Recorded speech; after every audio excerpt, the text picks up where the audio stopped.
Finally, following the Galaxy S24 and S24 Plus, we get our first true look at the Samsung Galaxy S24 Ultra, and it is evident that Samsung is not making significant changes to how it looks.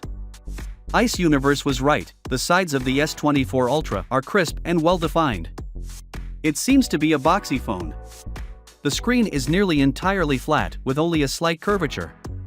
Keep in mind that this is based on computer drawings from the manufacturer, which are almost exactly right around 98%, so the final phone may have some minor variations, but it largely has a flat screen.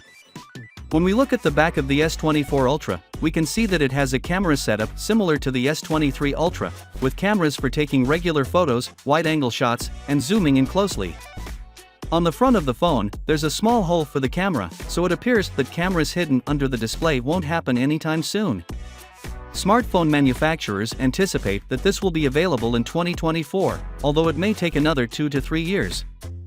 According to the most recent reports, Samsung is making sure that the S24 Ultra is just as amazing as the standard versions, and will even have thinner borders around the screen than the S23 Ultra, which was already pretty thin.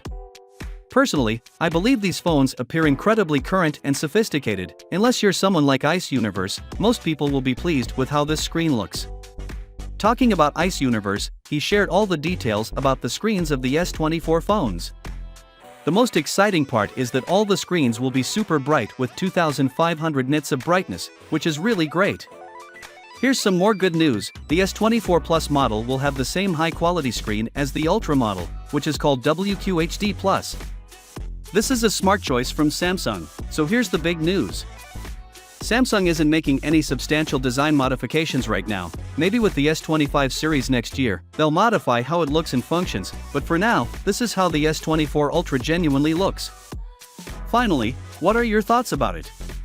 So with that being said, let me know your thought in the comment below, and if you are new here, please subscribe. Peace out.